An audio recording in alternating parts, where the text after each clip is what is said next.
Bueno, Edgardo, estamos acá para iniciar una nueva etapa, un nuevo momento de nuestra publicación de Horizontes del Sur,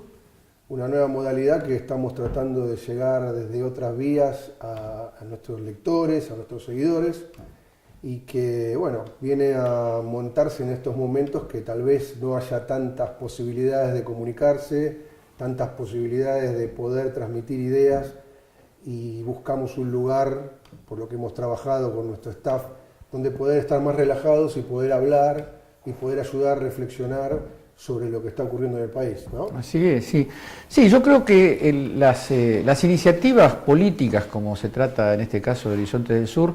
no obedecen a cánones técnicos rígidos, sino que tienen que dar respuesta a coyunturas, a circunstancias políticas. Yo creo que en esta etapa la revista, la publicación, el grupo de opinión política, que en el fondo es Horizontes del Sur, trata de ocupar un lugar, de aportar desde un lugar a un fenómeno político, si se quiere, nuevo que hay en la Argentina y que viene del resultado electoral adverso a nuestras posiciones y de una respuesta popular que generó una práctica política bastante inusual, que recoge herencias muy ricas del pasado histórico argentino, pero que no se había dado en un periodo cercano, que es este asunto de las autoconvocatorias, las plazas, las expresiones orgánicas e inorgánicas, porque nosotros no contraponemos estructuras con autoconvocados. Nos parece que hay un pueblo, hay un sector de la población muy activo, muy dinámico, que tiene a la vez que tiene ese impulso movilizado, también tiene una demanda, una obvia demanda de argumentos, de información, de puestas, de puntos de vista para iluminar esa militancia política. De modo que la revista, la publicación, el grupo de opinión, en esta etapa se propone un tipo de intervención política muy concreta, que es un tipo de intervención intensa, con varias apariciones semanales con distintos formatos y distintos soportes, con vistas a ocupar en la plaza de la opinión pública un lugar definido que claramente es la lucha por reabrir una etapa superior del movimiento nacional, popular y democrático, y al servicio de esto estamos, y las formas se van adecuando a las circunstancias, ¿no? Sí, así le recordamos también a nuestros seguidores que ahora vamos a tener, nosotros estamos teniendo 2 envíos semanales, uno los días martes y uno los días jueves. Los días martes nosotros estamos saliendo con, por lo general, notas de opinión, notas de interés que sugerimos o nos puedan sugerir nuestros lectores, que hagan el quehacer nacional, regional, mundial. Y los días jueves estamos saliendo con artículos propuestos por la gente de nuestro staff o gente que nos quiera hacer llegar sus artículos. O sea, de esa manera estamos cubriendo una necesidad que va a dar cierta regularidad. Y a esto se está sumando lo que hoy estamos presentando, que es la posibilidad de tener, a través de un método más visual, a través de un método que se pueda reproducir, que se pueda trabajar en las redes, cómo instalar nuestras opiniones en la sociedad. Para lo cual, lo que está pensado, básicamente, es hacer una serie de entrevistas con distintos actores del quehacer nacional, regional, mundial, en los cuales podamos dialogar. Y yo creo que la palabra diálogo es lo importante, es decir, tener un momento donde nosotros podamos ayudarnos a pensar, a reflexionar, sin estar con la prisa de una publicidad, sin estar con la prisa de una interrupción que cambie de eje un momento de pensamiento. Sabemos que eso a veces conspira contra ciertas velocidades que hoy tienen las nuevas tecnologías, pero sabemos también que hay muchas personas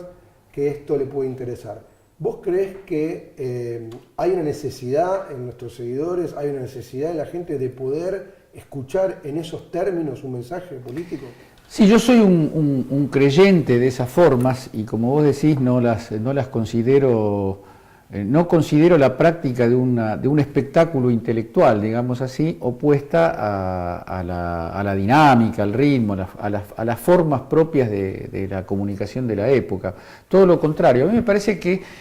la expectativa que yo tengo respecto de ese plan que vos estás reseñando es poder establecer un contacto más o menos organizado con una agenda, no digo repetitiva y permanente, sino con una agenda conceptualmente homogénea y reunir alrededor de un temario de esa agenda a un conjunto de personas que tienen distintos tipos de posiciones, no solamente distintas posiciones político-ideológicas, sino distintas posiciones en cuanto a su quehacer, en cuanto al tipo de aporte que vamos a suscitar. Digamos, autoridades del mundo del Poder Judicial, autoridades del mundo de la política propiamente dicha, del movimiento social, y en un espectro que, más que responder a un sector, a una pertenencia definida, se pueda de alguna manera englobar con la idea de la nueva mayoría. Yo creo que hay que abrir la posibilidad de que distintas voces que van convergiendo, porque en la práctica no es que estamos proponiendo una convergencia que no existe en la realidad, sino que a partir de la puesta en acción de la política, del proyecto de país que está encabezando Macri, que es el proyecto del ajuste neoliberal, a partir de la evidencia de lo que antes parecía una amenaza sectaria, hoy se ha convertido en una terrible evidencia para el pueblo de la nación. Hoy se abre el capítulo de repensar la amplitud de las alianzas, de repensar el repertorio de discurso que vamos a proponer nosotros. Yo estoy convencido, y creo que no soy yo solo, creo que la propia Cristina Kirchner lo ha dicho de una u otra manera. Los viejos discursos y las viejas mayorías hay que honrarlas, hay que tenerlas siempre presentes porque abrieron una veta, un camino nuevo en la Argentina. Ahora, con esos viejos discursos y esas viejas mayorías no vamos a poder encarar una agenda exigente y además urgente. No estamos hablando de una agenda para un tiempo lejano. Estamos hablando de la agenda de la crisis que está provocando y del dolor que está provocando un plan que le saca a los sectores de menos recursos para concentrar más y más la economía en un polo de poder. Así que yo no quiero generar la idea de que vamos a ocupar un espacio general. Nosotros somos una parte, un componente que tiene mucho para ofrecer, porque digamos tenemos un staff de la revista, espero no olvidarme de ninguno de los nombres centrales. El primero que quiero mencionar es Antolín Magallanes, pero también está José Mazzoni, que fue director de la Oficina Anticorrupción, está Ariel Colombo, que es un filósofo político de gran envergadura, está Ricardo Aronskin, que cumple la función de ser un gran economista y además ser un divulgador muy popular, muy claro y de muy buena perspectiva político-coyuntural. Y bueno, y hay un conjunto, Mario Toer, Sebastián Mauro, Mariano Mazzaro, Constanza Iseli, Eliana Persky, Federico Montero, que además de ser un intelectual muy importante, es un dirigente sindical que está en medio de la batalla hoy por las paritarias por las paritarias mías, ¿no? Lo de los profesores universitarios. No quiero, seguramente me estoy olvidando de muchos nombres. Eduardo Rinesi forma parte, Eduardo Rinesi, una verdadera autoridad intelectual y política en el país. Ricardo Forster, que no participa de modo tan intenso, pero siempre nos ha devuelto mucha generosidad y mucha participación. En fin, una trama, una lista de personas que humildemente decimos que tenemos algo para decir y seguramente la experiencia que vos estabas anunciando va a ser una forma muy adecuada para hacerlo, ¿no? Sí, es importante rescatar eso porque la verdad que lo que se ha dado es una linda comunión, digamos, de pensamientos, donde no exenta de crítica. A mí me parece que es interesante pensar en un emprendimiento como este, en el sentido de que cada reunión nuestra, por ejemplo, cada reunión del staff, es realmente casi un plenario político. Es un lugar de usina de discusión política, de ponerse de acuerdo, de intercambiar, de acordar, de pensar y de esforzarse a pensar, digamos, cómo poder interpretar este momento. Yo pregunto, Vos que fuiste un artífice muy importante de lo que fueron las plazas del pueblo en un momento muy difícil, porque fue el momento posterior a la derrota. Yo considero que hemos tenido una derrota electoral y no una derrota política en términos de la gran movilización que aún vemos popularmente, pero que si todo eso no representa una gran masa, un gran magma en ebullición que muchas veces, o sea, las estructuras políticas no pueden retener. Es decir, es una idea que se le ha escuchado al Chivo Rossi, pero que me parece interesante, porque me parece que es algo que hay que pensar seriamente, porque si queremos construir una nueva mayoría, el aparato político, la política, los instrumentos de acción política que se tienen que plantear para una elección, también tendrían que tener esa ventana o esa puerta o esa gran puerta para abrir al ingreso de todas esas personas que se congregan en lugares que a veces son increíbles. A mí me ha tocado acompañarte a distintos lugares a vos y ver con la atención que se escucha, con la atención que se pregunta, con el respeto que se pregunta, o sea, no una masa de gente histérica, desesperada que desea cosas, sino gente que tiene claro lo que pasó, gente que tiene claro una vivencia anterior, y que tiene una gran claridad para preguntar, porque la pregunta es importante acá, preguntar para dónde vamos, cómo son las cosas, digo, y yo creo que un poco la búsqueda que estamos teniendo con nuestras publicaciones va en esa dirección. Vos lo ves así a nuestro destinatario, vos ves así a nuestro lector, a la persona que nos sigue, lo ves. ¿Qué ves ahí en eso que vos viste en tantas plazas que se replicaron a lo largo de la República y que aparte fueron, yo creo, siempre digo, el rescoldo, el fueguito que se fue alimentando y que nos permitió a todos ponernos alrededor del fogón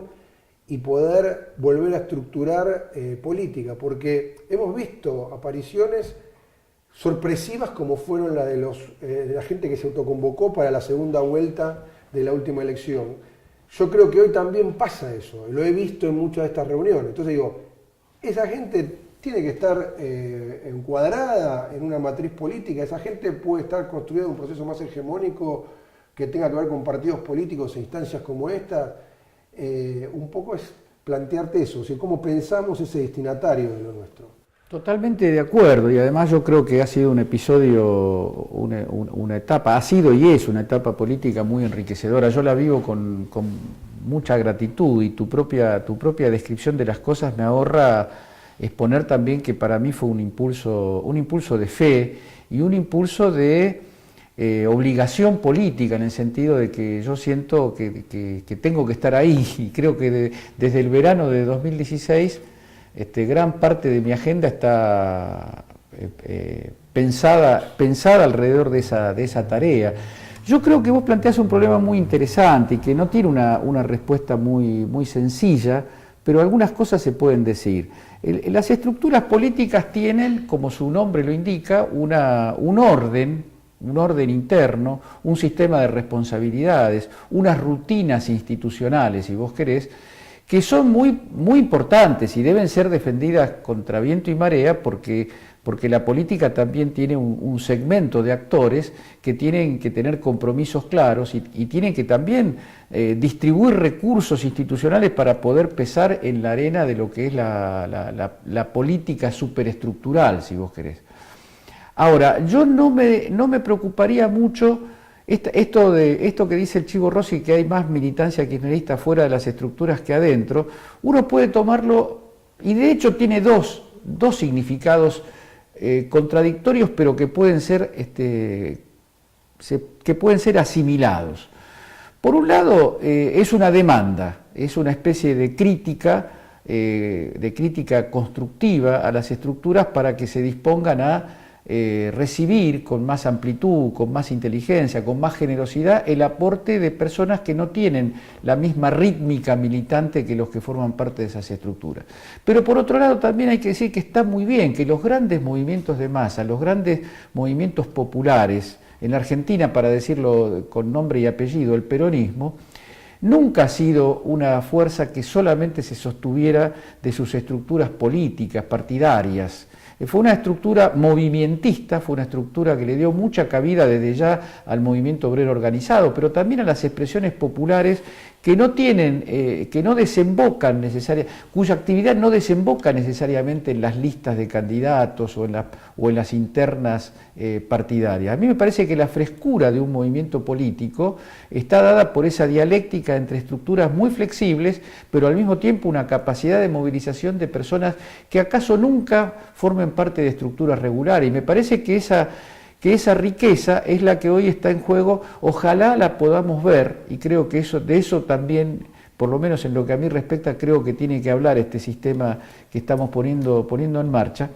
para que el propio proceso de selección de candidatos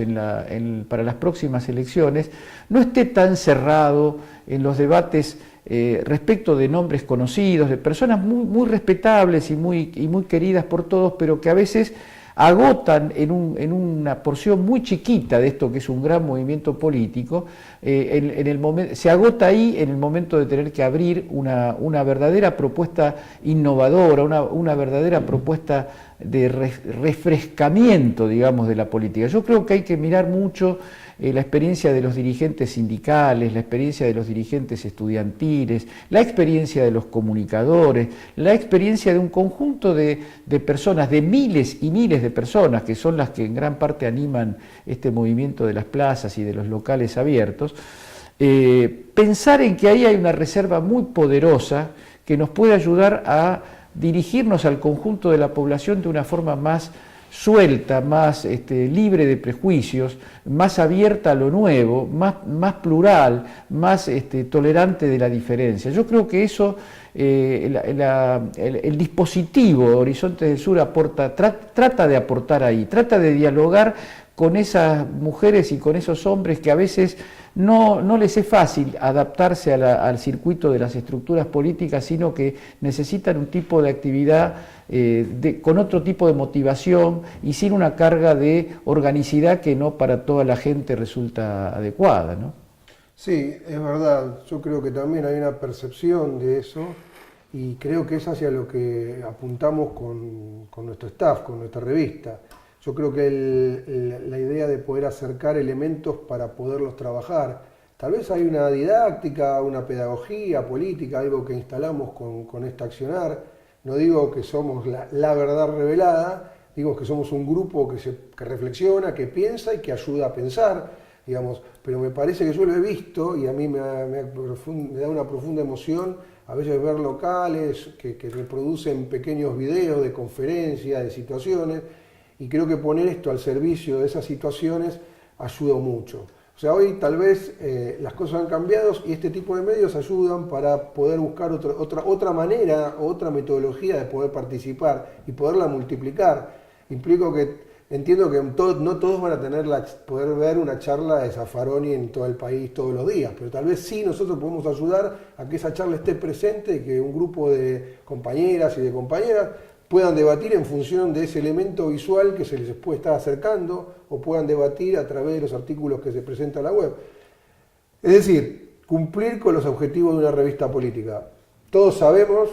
voy un poco a lo que dije al principio, pero que una revista política no es una revista tal vez muy masiva, a veces algunas lo han logrado ser, pero sí una revista política creo que para el que lo hace tiene que cumplir determinados objetivos que nos hemos propuesto y creo que a veces han funcionado y que puedan ser replicables algunas ideas fuerzas de las que salen en esas publicaciones y que puedan ser tomadas como para poder ser trabajadas políticamente. Yo te decía de toda esta relación que se viene dando como en un país, por un lado con un gobierno neoliberal, conservador, que viene instalando de alguna manera, haciéndose el distraído temas, como así arrojando temas, algunas gemas que va tirando desde sus comunicadores y desde sus funcionarios, como fue ir abonando todo el camino que nos llevó al fallo de la Corte del 2x1, donde creo que se sintetiza una gran etapa de cinismo al aparecer todo el mundo hoy asombrado de que está en contra de ese fallo en el gobierno nacional, a que los grandes medios saquen tapas defendiendo a sus mejores dirigentes y diciéndoles que ellos están en contra de ese fallo, cuando sabemos que tuvimos la entrada de 2 jueces casi por decreto que después tuvieron que ser avalados por el Senado, cuando sabemos que hubo un montón de acciones negacionistas, como desde ministros de baja calaña, como fueron los pérfidos, o después otros pensadores de los derechos humanos que también se plegaron a esa situación, como el haber querido suprimir el 24 de marzo como fecha de conmemoración. Digo, y así una sucesión de cuestiones que fueron abonando un clima de época. Parecía como que hay un gobierno que abona un clima de época que después tiene resultados efectivos en la práctica. Gente que se siente empoderada por ese discurso, policías que se sienten empoderados en meterse en un comedor infantil, gente que se siente empoderada que poder aprobar una ley del 2x1 que, por lo que vemos hoy y lo que creo que va a pasar hoy, va a ser multitudinariamente rechazada por la sociedad argentina. Y me parece que ahí hay un trabajo que han ido hecho que representa todas estas movilizaciones que se han hecho. O sea, yo creo que es destacable, una vez más, lo que es reivindicar la movilización popular. Creo que el mes de marzo, vos lo has escrito en página 12, fue un mes muy importante, un mes de casi más de 1 millón de personas movilizadas, pero que paradójicamente después hubo una pequeña marcha de unos 20.000 personas que fue amplificada por los medios hegemónicos y que le dio el valor al gobierno de salir a presentarse con más fortaleza en todas estas propuestas, digamos, antipopulares que se fueron dando. Me parece que ahí hay como 2 planos que se están diferenciando bien. Hay 2 sinceridades, digamos, que recorren no solo a la Argentina, sino a toda la región, que es ese polo conservador que se está estableciendo y ese otro polo más de centro-izquierda, más progresista, más populista, que están en conflicto. El tema es nuestro ante eso, digamos, es que vamos a ir seguramente a una confrontación. Tenemos, bueno, lo institucional que se viene, que son las elecciones, y cómo ir conformando, digamos, ese frente o esa unidad política que nos permita generar un grado no de alternancia, como vos has dicho en otras publicaciones, sino poder generar algo superador. Entendemos que es imprescindible ganar estas elecciones de medio término como para poder restablecer el proyecto político, y entendemos que hay una gravitación muy importante de Cristina Kirchner en este armado. O sea, en principio como armadora o como una persona que está dentro de este dispositivo y que creo que lo está demostrando por sus apariciones, por lo que está diciendo, por su actual gira también, que se puede sumar para ponerla en un lugar destacado. Pero digo, hay límites, o sea, cuando hablamos de unidad, cuando hablamos de frente, digamos, ¿qué tenemos que mirar? O sea, ¿con qué tendríamos que pensar ese grado de alianza? O sea, ¿hasta dónde llegan? ¿Es un amontonamiento? ¿Es todos juntos? ¿Es aquello que somos los que más nos creemos representar una idea de lo que pasó? ¿Es los grados de amplitud? En el medio pasaron muchas cosas, digamos, pasaron cuestiones que tuvieron que ver con la Iglesia, con un papado que también tiró elementos que hacen pensar a ciertas personas y acercarlas a ciertas ideas más cercanas a las nuestras. Digo, todo eso tiene que buscar una articulación que tal vez no sea la organización política tradicional, pero es discutir, digamos, me parece, cómo generar esa nueva mayoría. Yo creo que está por fuera de una especulación política, creo que está por la de conformar y fortalecer mayormente muchos de los cuadros que se formaron en este tiempo. O sea, acá hay mucha gente, digamos, que participó de estos 12 años, que pasó por una experiencia que le va a ser irrepetible. Digamos, todo eso, ¿cómo se puede poner en valor a la hora de una nueva construcción política que tiene que dar cuenta de lo que está ocurriendo ahora? Sí, yo no quería dejar pasar así la cuestión que vos tocás sobre el fallo, el terrible fallo de la Corte Suprema, y esto que en estas horas empieza a llamar poderosamente la atención, donde parece que Rosenkrantz, Rosati y Hayton de Nolasco hubieran bajado del planeta Marte, ¿no? Y hubieran hecho un fallo. Entonces el gobierno, lejos de ser el fundamento de ese fallo tenebroso, está en contra del fallo, y entonces ahora el PRO en el Congreso va por... A mí me parece muy bien eso, me entusiasma, porque yo pienso que si efectivamente las cosas son así, ¿qué es lo que impide que hagamos un juicio político contra esos 3 indultadores de toga, que ofendieron a los argentinos adentro de la patria y ofenden a la patria en el mundo, porque Argentina se ha convertido en una vanguardia en materia de esclarecimiento, verdad, memoria y justicia de los actos de terrorismo de Estado. Entonces, si hay tanto acuerdo, no debería durar una semana esa troika en la Corte Suprema. Frente para la Victoria, Frente Renovador, Massa quiere ir a la Comisión Interamericana de Derechos Humanos. Yo creo que está bien eso, pero hay algo que está muy al alcance de la Constitución Nacional, que es el juicio político. El juicio político. Entonces, Frente Renovador, el PRO, el radicalismo, el Frente para la Victoria, el Frente de Izquierda, todas las representaciones parlamentarias unánimemente defendiendo la Constitución argentina. De eso se trata. De eso se trata y no de charlas por la galería.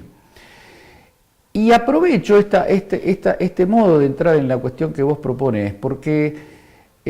yo creo que en la Argentina se ha producido un fraude político ideológico de magnitud, que consiste en haber presentado la lucha electoral del año 2015 en términos de pacificación o enervamiento, en términos de antagonismo o conciliación.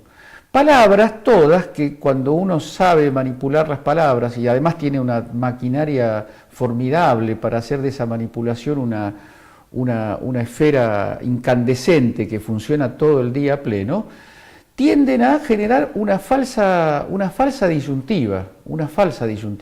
porque en realidad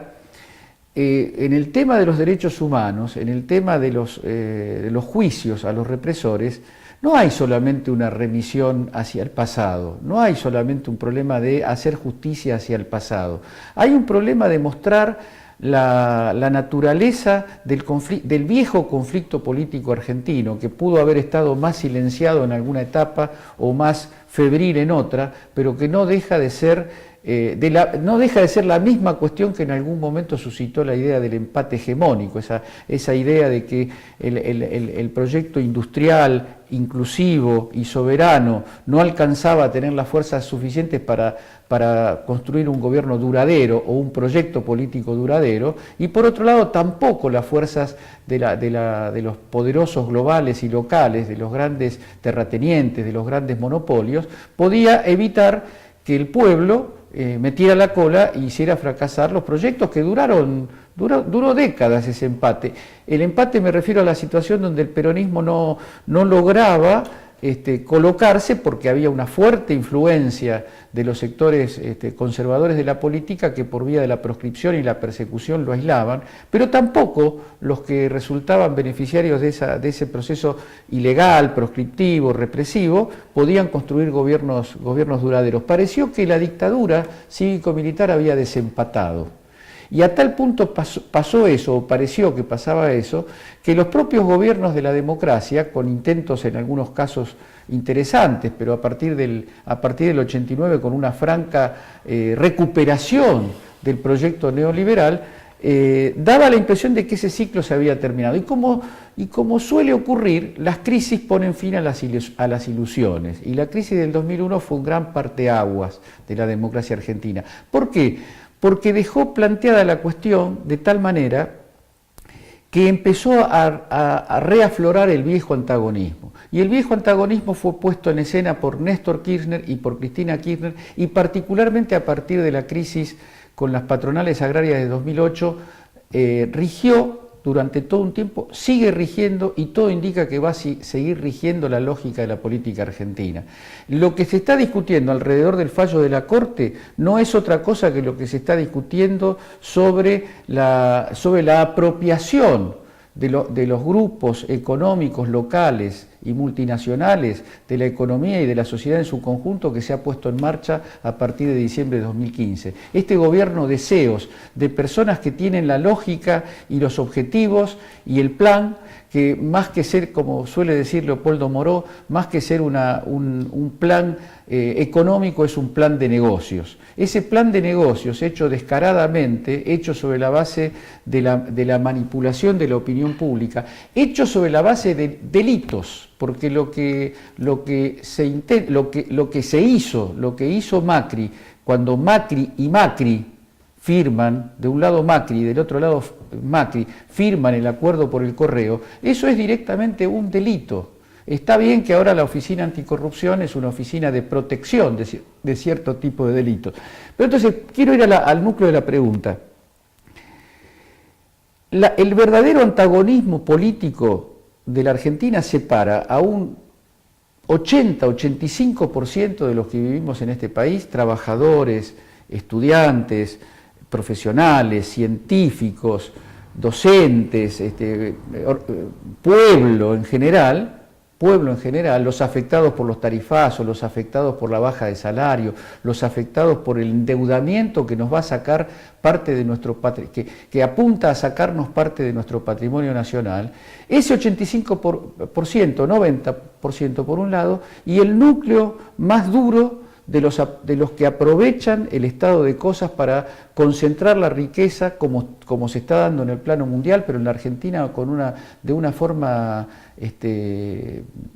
muy veloz y muy autoritaria. Esa división entre dos grandes bloques, entre dos bloques, uno de los cuales abarca una gran mayoría del país, todavía no se expresa en la relación de fuerzas políticas, porque todavía las derechas conservadoras, ese núcleo oligárquico que maneja los resortes principales del país, ha logrado un acompañamiento político a través de múltiples formas y sobre todo de ese empalme que ha logrado con la parte más corrupta del Poder Judicial, la parte persecutoria, la parte que mantiene presa a Milagro Sala y persigue a la expresidenta Cristina, ha logrado con ese sector del Poder Judicial y con los grandes monopolios de la comunicación, crear un estado de cierto equilibrio político que en esta etapa Argentina tiene que romper. Y tiene que romper para conseguir la paz. Es falso que el antagonismo traiga la violencia. Lo que trae la violencia, como lo estamos viviendo ahora, como lo vivimos entre el 76 y el 83, como lo vivimos los años posteriores al golpe militar de 1955, lo que trae la violencia no es el antagonismo puesto en la escena política, sino en la pretensión de ahogar el antagonismo sobre la base de los sables y de las armas. Entonces yo aspiro a una sociedad pacífica, quiero que mis hijos y mi nieto ahora puedan vivir en una sociedad tranquila, donde la violencia esté muy acotada y esté muy mal mirada por la sociedad. Ahora, para lograr eso hay que dejar que aflore, hay que dejar que brote, que se expanda y que se expanda pacíficamente, dialécticamente, discursivamente, una cosa que no tiene que durar para que la Argentina sea un país próspero y un país donde el pueblo viva feliz, ¿no? Entonces yo creo que esa mayoría de la que nosotros estamos hablando es esa mayoría. Después discutimos los líderes, después discutimos cosas secundarias, pero esa mayoría tiene que estar sustentada claramente en 2 o 3 pilares claves. La Argentina no puede ser un país limitado a exportar commodities y primarizando su economía. La Argentina no puede ser un país donde el desempleo sea el signo característico que permite la superexplotación de los que todavía tienen trabajo. La Argentina tiene que ser un país reindustrializado, un país con una distribución de los recursos como se fue esbozando en los últimos años, justa, que permita a cada uno realizar su proyecto de vida. Pienso que los 12 años de gobiernos kirchneristas no son el final al que hay que volver, son la huella sobre la